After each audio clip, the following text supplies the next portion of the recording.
Hey guys, and welcome to another episode of Pitch It Live. This year, we're going to do things a little bit different. I'm going to be hosting, and Sean is going to be immediately on here. A brother, a baseball, a middle infielder, bro. All right.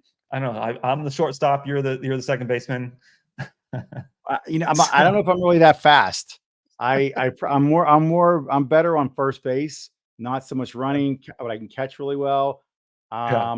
Either that or I got to play like right field probably. Yeah. Like, Well, 'cause- Sean, it's been a long time. Pitch It 2024 is here, and this is an exciting time of the year because we get to see innovation, we get to see just all this new tech coming in the space. yes, it is. It's the most wonderful time of the year. Yep, it is. I love it. I'm excited. I Obviously, I love anything that has to do with competitions and being able to bring something to the space every year that just is constant competition is fantastic. And it lasts a whole season too. That's the best part Yep. about it. So it's not like just a one and done. And it is literally you get to watch all these companies, you get to watch them all progress and do better and better and better. And at the end, there can be only one. Yep. So every week we're going to bring you face to face with the brightest innovators in the space, new companies that are coming in here and showing them, demoing, and really get to know them and really have the front row seat to really the solution they're bringing to the industry. Really kind of the inspiring stories. And today is really no exception. We have two contestants, Daniel Ellis from PC Powersave and Larry Garcia from Strety. They're Mhm. here to showcase really their company and their software and get to know them and share kind of their unique journeys to that success they're bringing. And so this is going to be cool. So Sure. Sean, we always like to know, like, kick off the Pitch It season. Like, what is Pitch It again for our viewers? Great. You know what? That's a great question, Adam. Pitch it. Pitch It is a Shark Tank like competition, right? What it really is about is ConnectWise and IT Nation. We're looking for the best of the best of the vendors to come on this journey with us. We accept applications. We vet out what we deem as a group. There's a group that vet out exactly what we deem being the best options. And they couple of things about them they have to do is they have to be able to support the mission of the MSPs. B, long-term growth and integration within ConnectWise's ecosystem, because as you put down across the bottom of the screen, the three promises we laid out several years back, which is it has to be easier to do business with. And that's not just from ConnectWise and not just from IT Nation, but also from the vendors that are involved in this. The innovations speak for themselves because that's what this is all about. This is a competition about innovators that are competing to show their innovations and where they're going. And one thing we do know, small startup companies, they're so agile, they really come with really good development and they can pivot on a dime. So, that is important. And again, all of this though is all related to making sure that we invest in the partners' growth. And by partners' growth, yes, we're talking about the MSPs, but these vendors are also our partners. So their growth, their sustainability is extremely important to us. That's what we're looking for. We need these vendors to have staying power, grow with us, because again, every MSP that I know doesn't use one product. They're using 3 to 25 products in some cases. So this is extremely important to us.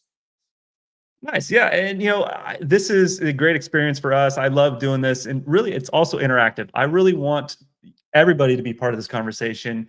Ask the questions, drop the comments in the chat, share this. Sean and I will be keeping an eye on that chat and really bringing those insights into our discussion. So I really want to just dive into this. And so I'm going to go ahead and randomly pick, I think, Daniel Ellis. Let's bring him on and let's have a little Absolutely. conversation. So Daniel from Hey, PC you Powersave. two. Hey, you How you two. doing? Good to see you. I'm doing great, thank you. Enjoying the wonderful rain of Britain. Yeah.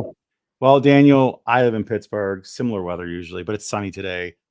So I can completely relate to, you look outside every day and it's gray. Just saying. Yeah, Adam is in California. Adam's like, oh, it rained today for about an hour of the month. Yep, Yeah. exactly. It is sunny and it's going to be a little warm today. I can't wait. I'm going to be moving to Colorado. I'm excited for a change in weather and cooler temperatures for sure. So, with that, now we have a weather update from around the world. Let's dig into Daniel. So, tell me a little bit about PC Powersave. Give us a quick elevator pitch about your product and service. Yeah, sure. So PC Powersave, it's a SaaS product for MSPs to provide to their customers. The big problems you often find, environmental. That's what the product is. It's all about being some form of environmental good. Now, you see a lot of businesses, they say they care about the environment, and they say, oh, this is our pledge. We pledge to do better. We pledge to do something good. Sometimes they do, sometimes they don't. What they really care about, though, is cash flow, money, saving. Don't waste money on things. So PC Powersave is an energy-saving product for computer systems. So an MSP can hand their customer a report every quarter and say, here's how much we've actually saved you this month. That's what it's all about. Nice. So now, how does that? Okay, so saving the planet, right? How's that? What's that? Where are we coming? How's that come into play here? Energy consumption. Computer systems use about 10% of the world's power, and the energy is getting quite expensive. In Europe, in the last 2-3 years, it's gone up by a factor of around 7 times. The price of energy has increased since around 2020. It's gone up over in the USA as well. The price of energy is increasing, and also energy consumption, CO2 emissions, that's bad. So we try and reduce the consumption where we can. Businesses have got computer systems left on all the time, running software that they don't need to be running inefficient programs, ancient computer systems that they shouldn't be running, and so on. It's all about trying to find the efficiencies wherever we can to save the company some money, and the byproduct is environmental good. That's awesome. That was a great response. I'm happy that you have a response like that instead of just like, oh, we like green stuff. That was perfect, right? I mean, because you kind of already alluded to it when you started saying that, is that people say all the time, we want to do well by this, and then really they're not really doing anything. But so I mean, I guess so what I'm gathering is, one is, you're saving money for them, which is extremely important, and while saving the planet one company at a time. Precisely. If I went to a computer, if I went to a company and said, you need to start saving the planet, they'd kick me out and say, get out of here, hippie. But if I said, I can save you some money, they'd say, welcome, come talk to us. And that's what we're all about. Interesting. That's a good way. It's a great way to get into it. I like that. All right, go ahead, Adam. Sorry. Yeah, I was just going to comment that I absolutely love your voice. It's freaking perfect. It's like I'm feeling like the Lifestyles of the Rich and Famous. Remember that show? It's freaking it's awesome, on point. And then 2, your background is pretty awesome. I imagine that there's not very much power savings in those tubes that you have in the electronic. Don't know what you're talking about. I'm an energy nerd. What is that? What is that? I'm curious. This is an old battery charger for forklifts, but it's now turned into a tasteful cupboard. It's your awesome background. It's pretty cool. I like it. Awesome. Well, Daniel, it's been a pleasure. I'm going to put you in our green room, and then we're going to bring on Larry. All right. Thank you. Awesome. Pleasure. But hang tight. You're coming back. Hang tight. Sorry. You got to figure. I was telling him hang tight, so he doesn't. You got it. Who knows? What's up, man? Hey, Sean, Adam, how you doing? Doing awesome. So, Larry, you got to see that a little bit, and got a little intro, sitting quietly in that back green room. And so, can you give us a little? What is Strety? What do you guys do? And kind of what inspired you to get this thing started? Yeah, so Strety is, the category, I guess, would be called the business operating system software. So if you think of any company, right, the company's just running chaotically on one side of the spectrum. On the other side is something very intentional, things like EOS, scaling up, great game of business, E-Myth, where you're following a framework of how to run the business. So we wanted to build software that really was specific to the MSP industry. There are some solutions out there, but we wanted something that was integrated into, PSA tools, Microsoft Teams. So we built it out, and it's been a great journey so far. Really exciting. I like. I totally appreciate first off, EOS. I was as a profession in sales, right? And one thing is, salespeople when they're young, they hate EOS stuff, right? It's a train wreck, right? Please don't give me a process, and please don't hold me accountable. That's like, just get out of my way, and I'll tell you what I need. And right, I mean, that's just historically speaking, right? And then as you mature and you start doing more and you get more professional with it, the elements of EOS make so much sense. The problem I always found with EOS is the application of it, because it requires you to have a lot of resources, meaning somebody to be the arbitrator I know they don't call it an arbitrator, but it really is an arbitrator because typically there's arguments and somebody has to arbitrate the arguments, right? And everybody has to commit to it. So for you to be able to, it's already a product as its own self, so to speak, but you build a technology to productize it as well. Yeah, exactly. So it's kind of to cover a little bit of the heavy lifting of, as opposed to doing stuff like on PDFs, for example, or running a meeting on Google Sheets or, Yep. or OneNote, where you can transition from one meeting to the next. It's kind of almost like a bicycle for the operating system of the business, right? So it has things placed where they need to be placed, follow-up action items that can go into a ConnectWise ticket, for example. If you're using project tickets in ConnectWise, like it'll update rocks. So it helps kind of make it a lot easier to implement something like a business operating system than just running from your gut, which I totally get. My first job was a sales job for Merrill Lynch, and it was, I just want to go pound the phones and I don't want to update a CRM or a Siebel system CRM. I'm dating myself there, but Oh God, yeah. So I totally get it. But yeah, that's definitely a challenge on the sales side, I think. Agree. Well, right. You just want to get stuff done, and that's a lot of extra admin work. Larry, let me challenge you to something a little bit here. So, we all know Traction. We coach and consult on it. We use a platform called 90 within our own business, and I think quite a few people do. So, what's the differentiator for your particular product? Yeah, I think a majority, not everybody, but a big majority of MSPs are in the Microsoft platform. So we built it into the Microsoft Teams platform so that there isn't another login, right? So your single sign-on is your Microsoft login.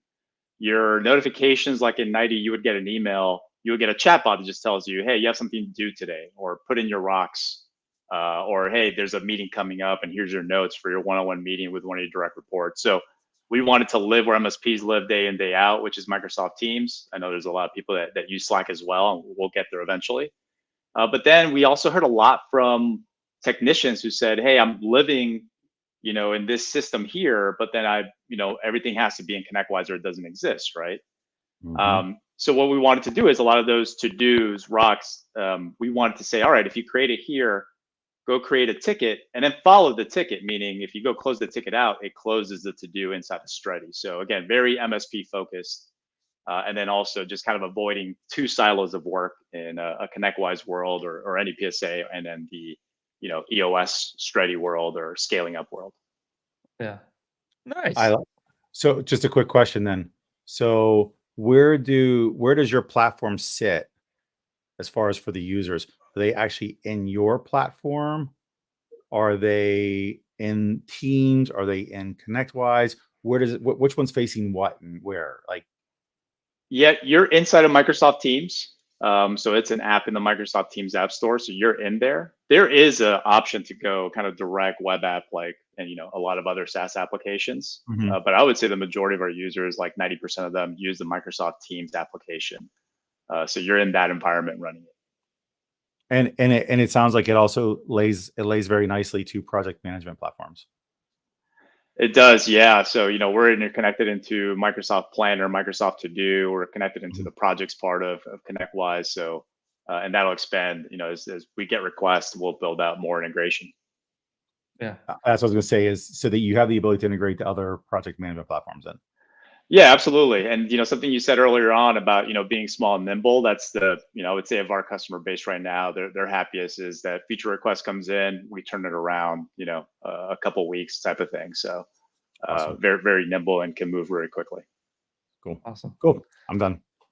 Cool. Thank you, Sean. Thank you, Larry. I'm going to go ahead and bring on Daniel, bring him back out here, and we can have a little fireside chat, a little conversation.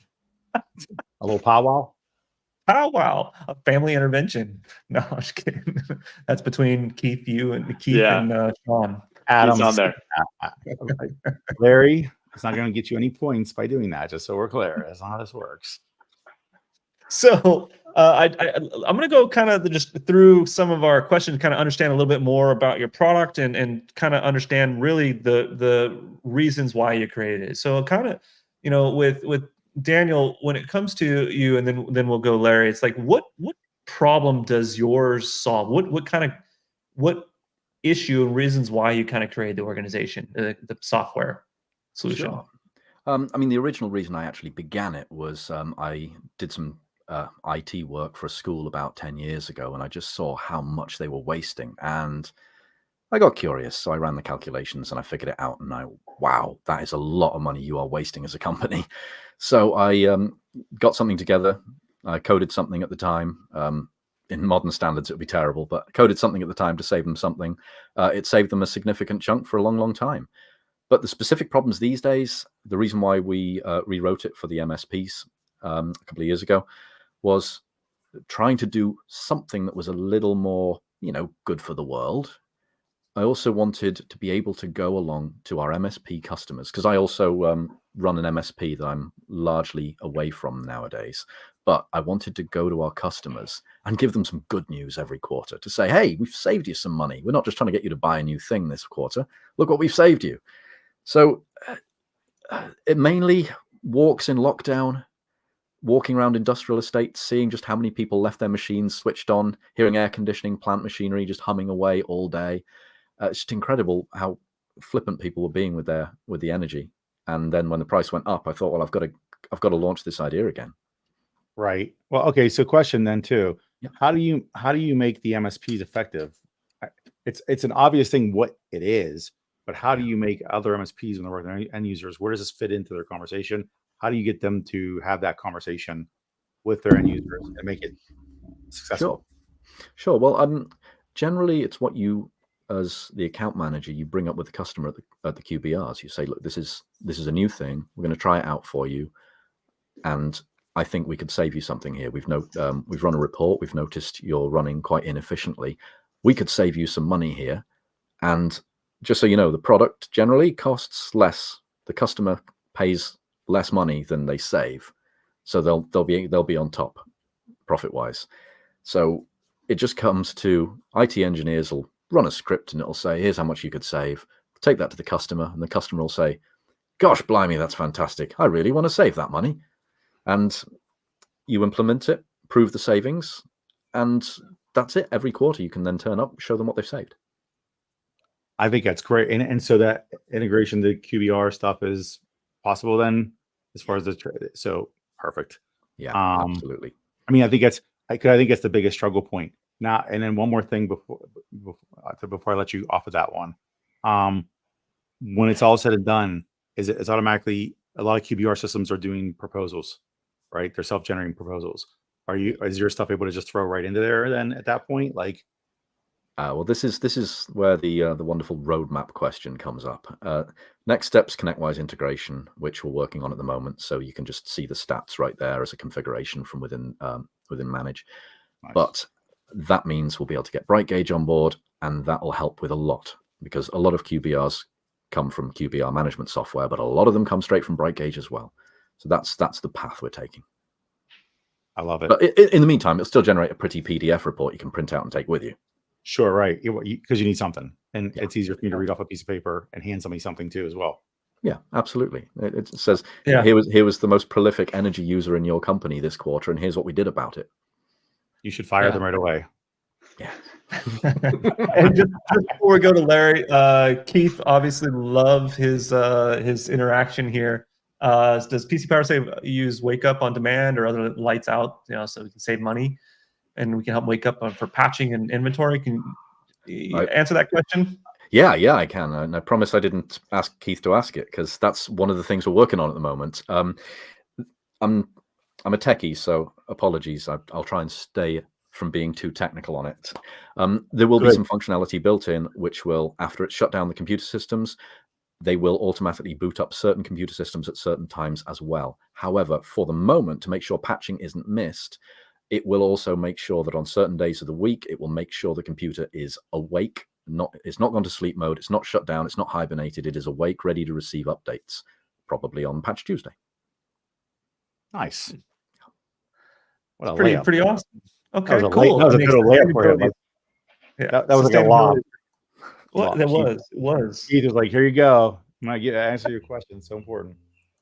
Yeah. So shifting over to Larry. Larry, kind of what specific problem did you have that kind of really spawn the creation of Strety? Yeah, so I was the first employee at Brightgauge and rose through the ranks and became chief revenue officer. And we always sort of solved the data and dashboard and reporting part. And that really went into kind of the scorecard of a business. But there was no natural place to kind of put in sort of business operating, the meetings, the quarterly reviews with the employee, all that. And for us, it was instrumental, right? We started doing, we read the book back in 2014. And you can see when we implemented it, the leadership team, like our growth revenue wise, churn, everything, like the angle change was insane. And then you can see 2 quarters later when we spread it to the whole company.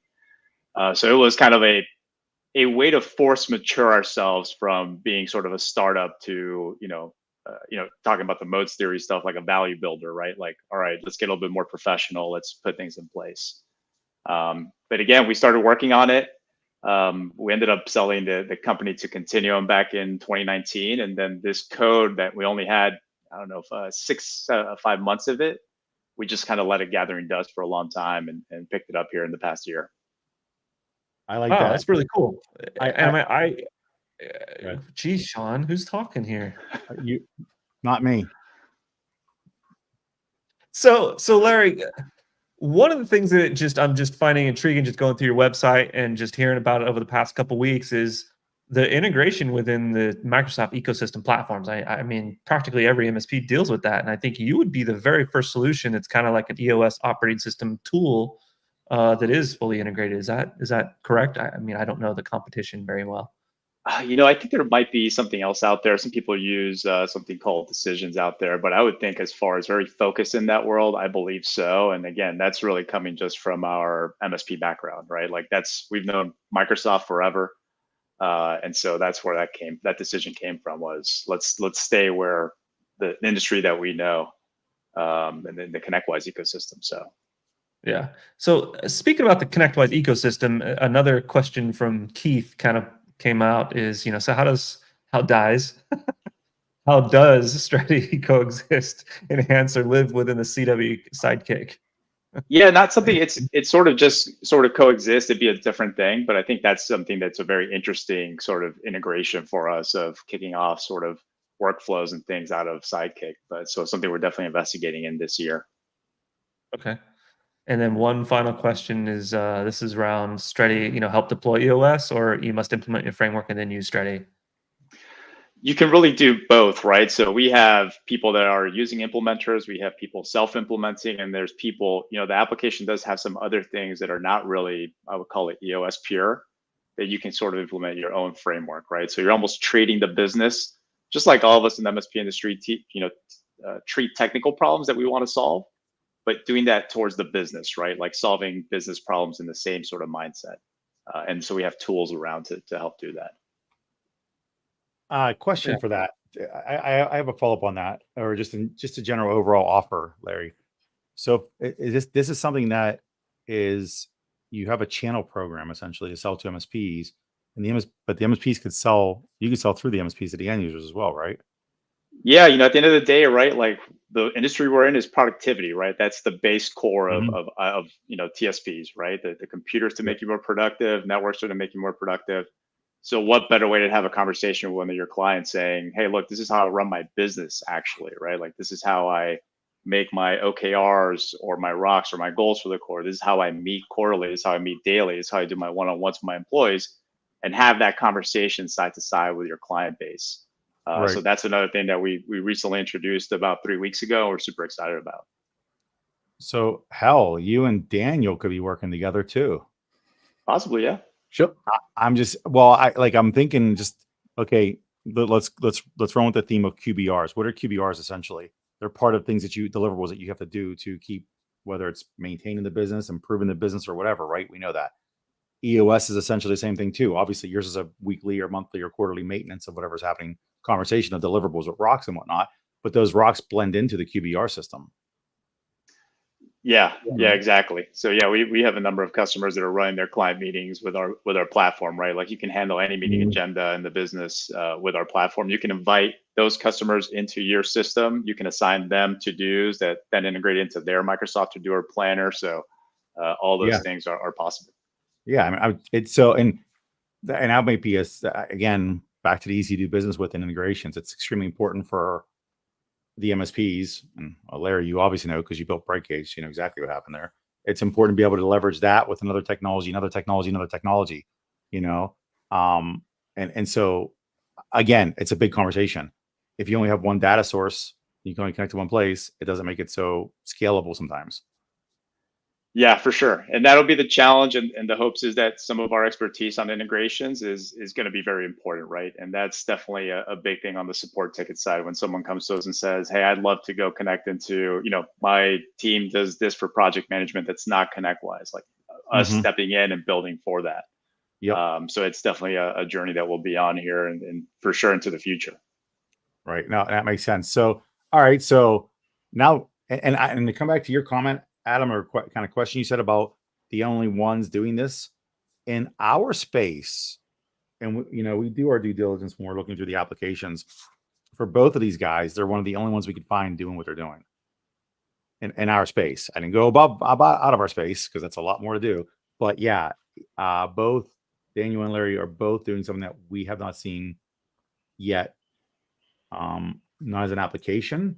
Yeah, for sure. Yeah, and also doing the research, we couldn't find anybody doing it. And if they are, they're not of notoriety anywhere that we could find. So I like that. That makes it awesome for me because again, I want you guys to, if you set the tone right here, you could both make huge changes to the industry, huge impacts. Absolutely. Sure. Yeah, and so Daniel, have you met with Joe Panettiere yet? Yep. I did an interview with him last year in Venice, and while he was on his holiday, I tracked him down. So awesome. We had a conversation. Yeah, he's really big time in sustainability right now. In fact, he's an angel investor and those type of things, and he's big in this particular area of MSP space, sustainability type thing. So yeah, I found his articles really fascinating over time. Just trying to get more people into it. Yeah, definitely smart guy. So let's talk a little bit about Daniel. Let's start with you. Is kind of what is your growth strategy, your plan for scaling? How are you monetizing this? What does the price look like for your services? Yeah, absolutely. So at the moment it's all charged price per endpoint per month. You get the web-based platform to manage as many as you like, and we're charging $1 per computer per month. And the recommended retail price, aiming for around $4. So hopefully the MSPs will be able to justify that cost to their customers, saying, hey, we'll save you $8 or $9 a month. We'll charge you $4. We'll buy it in for $1. So that's the price point. There are also, in terms of growth, there are quite a few markets available to us. It's been recommended by some potential investment partners. They say, oh, go after enterprise. We're interested. Why aren't you talking to local government to sell to the individuals? But MSPs are what we care about more than anything. That's our target. That's who we're going with, because that's what I know. That's who I know. That's where I've been working for the last 20 years. So that's the growth strategy, selling through MSPs, because I think they have the greatest opportunity to explain why this is a legitimately useful product to their customers. Yeah, so let me dig into that just a little bit, knowing a little bit, and we're going to get a little technical here. So are you an add-on to an RMM product, or do you go through Microsoft Intune, or do you have your own agents, or can you talk a little bit about that? Yeah, we did look into hooking it into an RMM tool, but it's actually found it simpler and more reliable to have our own agent. So it is its own agent controlled by its own SaaS platform. You install it through the RMM. It's just one single command line command, and it silently installs in the background as a service, and does all its analysis of your machine in the background and feeds back to the SaaS platform, all unobtrusively without anyone being bothered by it. Okay, and let's continue on with that. Let's actually, Keith, post another good question. These seem like softballs that he's here. So obviously Powersave is really very dependent on reporting, right? And government clients, we need to report the uses versus savings and projections. So is it built in, or is it integrating into PSA? What's the plan there for your reporting side of things? Both. So it generates its own reports, and I think I mentioned before, we're working on a ConnectWise integration at the moment, so it can send what data it knows straight to the configuration panel within ConnectWise, so that you can run reports based upon it. But you are absolutely correct that reporting is the most critical thing. We've had some test customers care more about the reporting than the savings, because they're trying to go for their ISO 14001, which needs to show that they've got an environmental management system. Or in some cases, we've had some people go for their ISO 50001 for energy management, and they care more about the reporting sometimes than the savings. It's been phenomenal. That's not surprising at all. I mean, first off, speaking back to being a sales guy, I hate processes and I hate reporting unless you can put it somewhere for me. And just, as a matter of fact, your other half here, Larry, he always had the same feelings, hence Bright Gauge exists, because that's a reporting piece in itself to aggregate the information. It's a pain in the ass. Yeah, I think I picked the right room to be in to talk about reporting, actually. I know, right? You totally did. Like, he built a whole business off of it. I mean, and it's a pain in the ass. And honestly, you have to be able to, the way I see this working out on both sides of this in general is that you, again, in sales, you have to, and go back to QBRs even, you have to be able to show the report and be able to pivot on a dime to adjust and sell, or as a business owner to pivot on a dime to make the future plans of how you're going to save and forecast and budget accordingly. Yeah. So it's a big deal. It's an extremely big deal. So I love that. And I love that, if you can help me, give me the data I need to go into this battle to do what I gotta do. That's what I need to know. So I love that. Absolutely. Now all it is about, now it's up to Larry to tell them how to do it through EOS, because they're going to screw it up somewhere. Make you document it. Yeah. Yeah. So Larry, same question that I asked Daniel is like, what is your plan, or what's your strategy around pricing, and what's your growth and scaling? What does it look like for you? Yeah, strategy around pricing is definitely less than our competitors. It's anywhere between 20 to 40%, cheaper than our competitor base right now. And then go to market digital ads. Try to go to whatever conferences are affordable in the MSP industry. Good old fashioned, pounding the phones and cold calling and doing that sort of thing. And then just writing, great content, on our website, around just business processes in general, our philosophies on one-on-ones with employees and whatnot. So that's kind of what we're working on right now. And then, participating in this has been fantastic so far. Like, I couldn't speak better about PitchIT right now. Yeah. Awesome. Digging into that just a little bit, what are some of your biggest challenges you right now are facing, with your growth or, development of product? What is it, Larry, that you're facing today?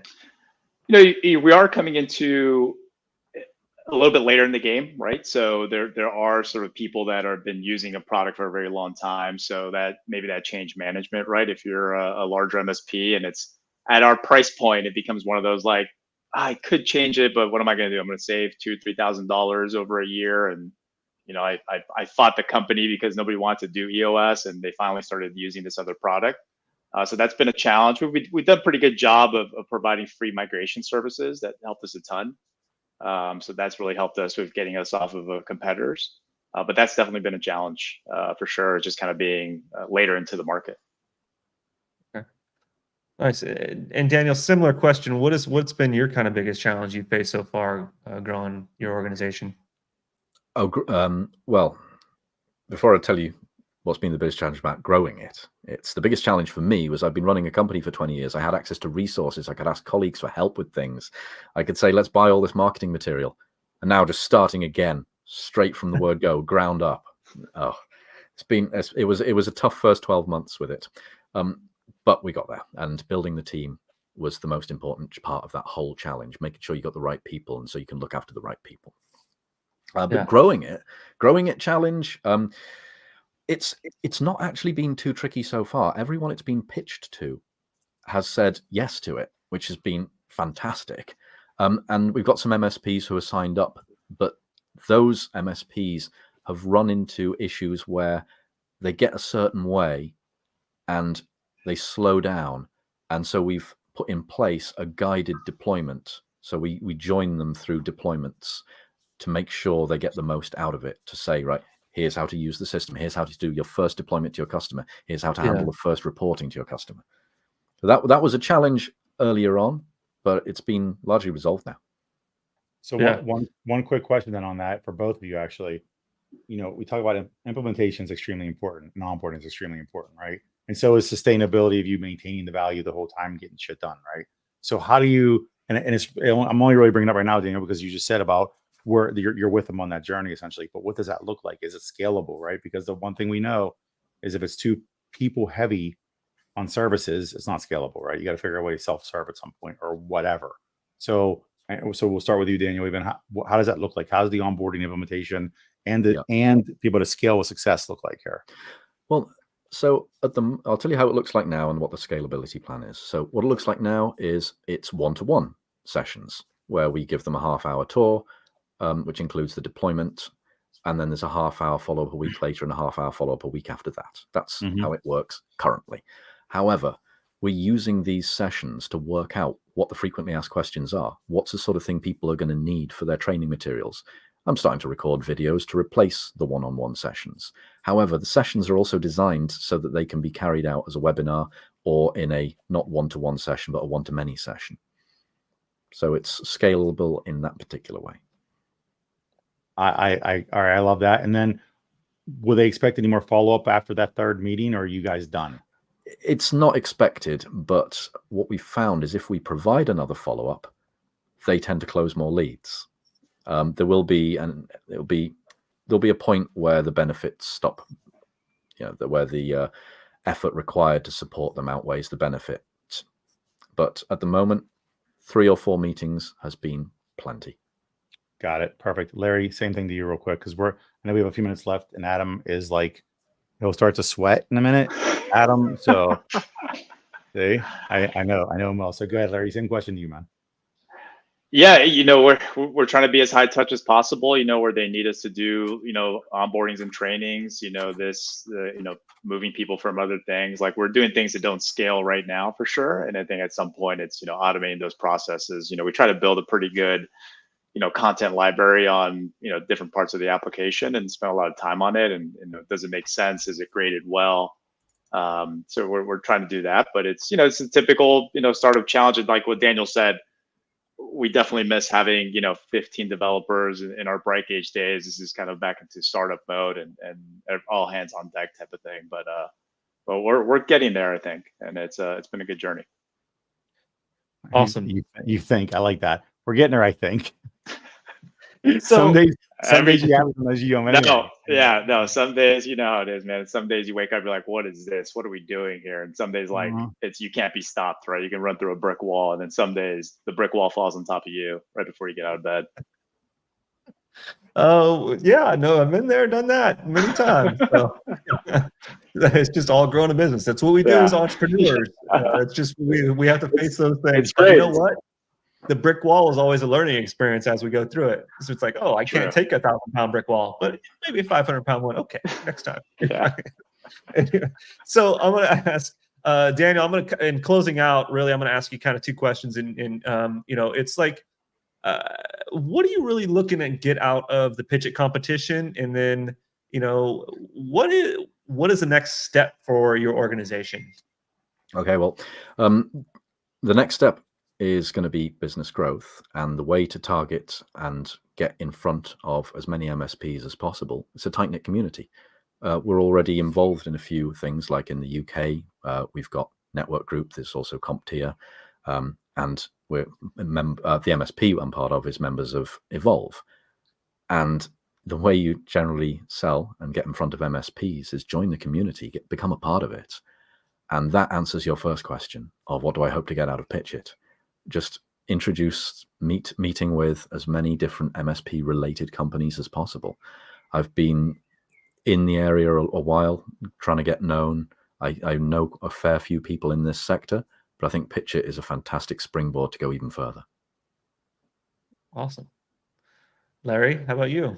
Yeah, probably the same as Daniel. Is really getting on the marketing side and just getting out there, back in the channel. It's been 4 or 5 years since we were in there in 2018. So getting the word out, getting into, marketing, we've had so many great internal meetings already on ideas of how to get out there and sort of this new world of like social sharing and all that. So that's definitely been a huge thing and a great thing to learn here over the last, couple of weeks that we've been at it.